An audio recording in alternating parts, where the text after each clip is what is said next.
নমস্কার বন্ধুরা, আমি সুভাষ দেবনাথ আপনাদের সামনে আরেকটি ভিডিও নিয়ে হাজির হয়েছি। সামনে জামাই ষষ্ঠী, তারা জামাই ষষ্ঠীর ছবি যারা আঁকতে ভালোবাসো এই ভিডিও থেকে দেখে নিতে পারো। তবে এই ছবিটা আঁকার আগে আমি প্রথম পর্বে দেখিয়েছি কিভাবে স্কেচ করতে হয়, তো তোমরা এইখান থেকে দেখতে পারবে কিভাবে রং করা যায়। রং করতে গেলে প্রথমে যেটা করতে হয়, দূরের গাছগুলো আগে রাবার দিয়ে মুছে নিতে হবে দাগগুলো, তাহলে রং করলে ছবিটা সুন্দর হবে। এবারে আকাশে রং করতে গেলে আগে একটু জল দিয়ে ভিজিয়ে তারপরে আকাশি রংটা দেওয়া হলো, একটু ফাঁকা ফাঁকা থাকলো, তাই সেখানে মেঘগুলো বোঝা যাবে। এবারে গাছ রং করতে গেলে গাছের আগে ক্রোম ইয়েলো এবং স্যাপগ্রিন মিশিয়ে আমি গাছে দিয়ে দিলাম, তারপরে আবার একটু ক্রোম ইয়েলো, প্রুশান ব্লু এবং স্যাপগ্রিন মিশিয়ে এই পাতাগুলো করা হবে।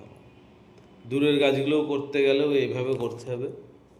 তা বন্ধুরা, একটা জিনিস বলে রাখি যে বড় ছবিগুলো করার সময়, সিনারি ছবিগুলো করার সময় প্রথমে ব্যাকগ্রাউন্ডগুলো আগে রং করে নিতে হবে, তারপরে ফিগারগুলো রং করতে হবে। এক্ষেত্রে ছবিগুলো খুব সুন্দর হবে, রং করতেও সুবিধা হবে। এবারে দেখতে পাচ্ছি দূরে মাঠ, এই দূরে মাঠ করতে গেলে হালকা হলুদ এবং সবুজ নিয়ে মিশিয়ে মাঠটায় রং করা হবে। দেখতেই পাচ্ছ ধীরে ধীরে মাঠের রংটাও হয়ে গেল। এবারে দূরে যে বিল্ডিংটা দেখা যায়, সেই বিল্ডিংটা রং করতে গেলে প্রথমে একটু মেরুন কালার যে রংটা আছে সে রঙের সাথে একটু সাদা মিশিয়ে দেয়ালে দিয়ে দিলাম। দেখতেই পাচ্ছ দেয়ালে রং হয়ে যাচ্ছে। এইভাবেই তোমরা দিতে থাকো। আমি ভিডিওটা একটু তাড়াতাড়ি করে দেখিয়েছি, তোমাদের দেখতে সুবিধা হবে। বেশি ধৈর্য অনেকেরই থাকে না, তাই ভিডিওটি একটু তাড়াতাড়ি করেছি। এই যে দূরের যে ঘরটা আছে, সে ঘরটা রং করতে গেলে ক্রোম ইয়েলো আর ইয়েলো আকার মিশিয়ে রংটা করা হলো, চালটা হয়ে গেল। এবারে যে আরেকটা ঘর আছে, সেই ঘরেরও দেয়াল করতে গেলে মাটির দেয়ালান, তাই কি করব, একটু ইয়েলো আকার আর একটু কালো মিশিয়ে এই রংটা দিয়ে দেবো, যে দেয়ালে রং হয়ে গেল। এরপরে রাস্তা রং করতে গেলে একটু জল দিয়ে আগে ভিজিয়ে নিতে হবে, তারপরে আকাশি রং আর কালো রং মিশিয়ে একটু ছাই ছাই রং হবে।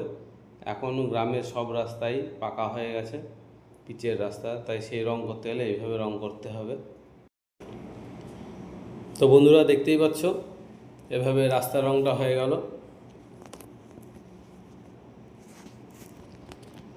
এবারে ঘরটা রং করতে গেলেও, মাটির ঘর এটা করতে গেলেও এইভাবে একই রকম রং দিয়ে দেবো। তোমরাও বাড়িতে এভাবে চেষ্টা করো, কিন্তু কালো আর সাদা মিশিয়ে ছাই রং করতে যাও না, রংটা খুব বাজে হবে। কালো আর আকাশি রংটায় মিশিয়ে একটু জল বেশি করে দিলে ছাই রংটা ভালো হবে। এবারে এই যে জানলা দরজার সব রং হয়ে যাচ্ছে, দেখতেই পাচ্ছ। টিনের চাল রং করতে হলেও একই রকম ছাই কালার তৈরি করে টিনের রং দিয়ে দেবো। এরপরে একটু ডিপ নীল নিয়ে বর্ডারগুলো দিয়ে দেবো, তাহলে টিন টিন হয়ে যাবে, তাহলে টিনের চাল ঘরে হয়ে গেল।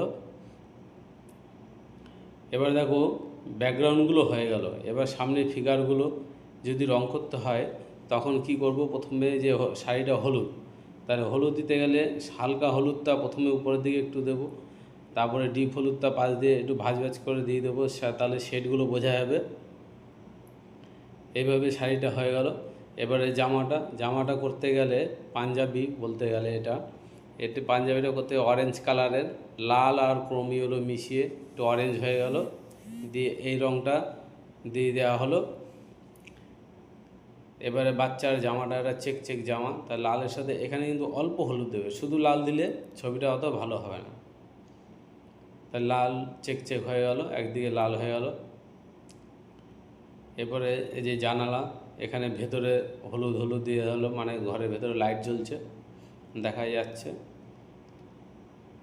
পাঞ্জাবি হয়ে গেল। পাজামাটা করতে গেলেও এই যে আকাশি রং দেব, নীল কালারের পাজামি পরে আছে।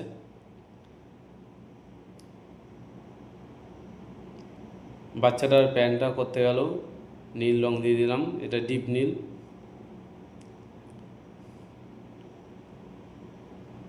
এরপরে রাস্তাটা যখন হবে, রাস্তাটা শুকিয়ে গেলে আর একটু কালো আর আকাশি রংটা একটু বেশি করে দিয়ে শেডগুলো দিয়ে দেবো, তাহলে মানুষ যে রাস্তা দিয়ে হেঁটে যাচ্ছে এটা বোঝা যাবে। তো এইভাবে ধীরে ধীরে হয়ে যাচ্ছে ছবিটা, তোমরা দেখতেই পাচ্ছ। এবারে দেখো খুব কাছ থেকে দেখাচ্ছি খয়েরি রঙটা। খয়েরি রঙ নিয়ে গাছে দেওয়া হলো। খয়েরি রঙ কীভাবে করতে হয়, অরেঞ্জ কালার সাথে একটু কালো মিশালেই খয়েরি রঙ হয়ে যায়। এবারে গায়ে রঙ করতে গেলে হলুদের সাথে একটু করে সাদা মিশাবো, মিশিয়ে গায়ে পুরো দিয়ে দেবো। তারপরে একটুখানি আবার খয়েরি নেব, নিয়ে পরে শেড দিয়ে দেখিয়ে দেবো আমি, তোমরা দেখতে থাকো। সবকটা মানুষেরই এই মহিলার গায়ে আরেকটু সাদা বেশি করে দিয়ে হলুদ মিশিয়ে গায়ে দিয়ে দিচ্ছি, তোমরা দেখে নাও। এইভাবে দিতে হয়। বাচ্চাটার মুখের নাকে গায়ে ওইভাবে দিয়ে দিলাম। হাতে আবার মোবাইল আছে।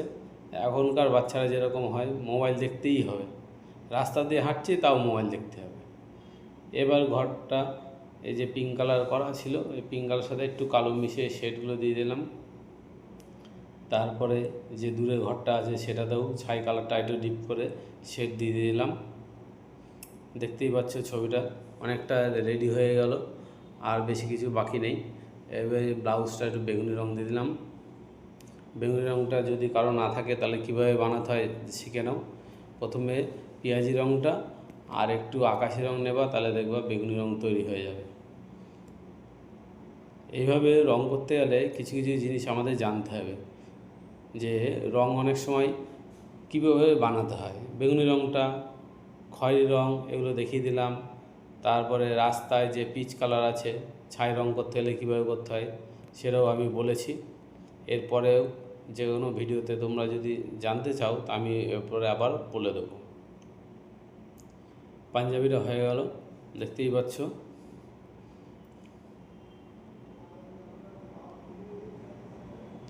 পাঞ্জাবিতে অরেঞ্জ কালারের সাথে একটু খয়েরি মিশিয়ে এই শেডগুলো দিয়ে দিলাম। শেডগুলো দেওয়ার পর আবার দেখতে পাচ্ছ চেক চেক করা আছে, সেগুলোও দেওয়া হবে। এই যে শাড়ির ভাঁজগুলো একটু ডিপ হলুদ, যেটা ইয়েলো আকার আছে, সেটা দিয়ে আস্তে আস্তে করে দিয়ে দিলাম। তাহলে শাড়িটা ভাঁজ হয়ে আছে বোঝা যাচ্ছে। এক হাতে মিষ্টির হাঁড়ি আর এক হাতে একটা বিশাল বড় মাছ, দেখতেই পাচ্ছ। শ্বশুরবাড়ি যাবে বলে কথা, সেখানে যাচ্ছে ষষ্ঠীতে। আবার কিছু কেনাকাটাও করেছে, তারও একটা ব্যাগ আছে, সেই ব্যাগে করে জামা কাপড় নিয়ে যাচ্ছে কিনে। এবার এখানে দূরে একটা তাল গাছ রঙ করতে হবে। তাল গাছ রঙ করা খুবই সহজ। জানলা দরজাগুলো কীভাবে করতে হয় দেখে নাও। এই যে গ্রিলগুলো বসিয়ে দিলাম, এখানেও গ্রিলগুলো বসিয়ে দিলাম। এই যে টিনগুলো করতে গেলে এই যে এরকম দাগ দিয়ে দিলাম, টিন হয়ে গেল, বোঝা যাচ্ছে যে টিনের ঘর। এবারে একটু দেওয়ালটায় শেড দেবো, এই কালো আর ইয়েলো আকার মিশিয়ে শেড দিয়ে দেওয়া হলো। এবারে নাকমুখগুলো একটু শেড দিলে ছবিটা সুন্দর ফুটে উঠবে। ওই খয়েরি রঙটা নিয়ে একটু দিয়ে দিলাম। এরপর তুলিটা মুছে আর একটু সাইড দিয়ে একটু ডলে দেবো।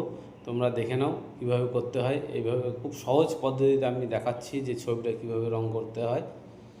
যে কোনো ছবিতে তোমরা এভাবে রঙ করতে পারো, বা অন্যান্য পদ্ধতিও আছে, পরে দেখাবো। এই গাছটা একটু কালো দিয়ে দিলাম এক সাইডে। এই যে আম পেকে রয়েছে, কি পাকা পাকা আম! হ্যাঁ, ষষ্ঠীর বাজার। এবারে দেখো জুতোতে কালো আর নীল মিশিয়ে, চুলেও করতে গেলে একটু ডিপ নীল, যেটা পুষান ব্লু, ওইটার সাথে একটু কালো মিশিয়ে একটু দেওয়া হলো। তারপরে আবার কালো ডিপ করে মিশিয়ে চুলটা হয়ে গেল, সুন্দর সেট হয়ে গেল চুলটাতে। এই দেখো আবার বাজার করেছে, লেখা আছে এক্সপ্রেস বাজার। এক্সপ্রেস বাজার যে শপিং মল আছে, সেখান থেকে আবার কেনাকাটা করেছে। সেখানকার ব্যাগ দেখতেই পাচ্ছ। তো ছবিটা অনেকক্ষণ ধৈর্য ধরে দেখার জন্য ধন্যবাদ। ভালো লাগলে অবশ্যই সাবস্ক্রাইব করবে, আর লাইক আর একটি কমেন্ট করতে কখনোই ভুলবে না।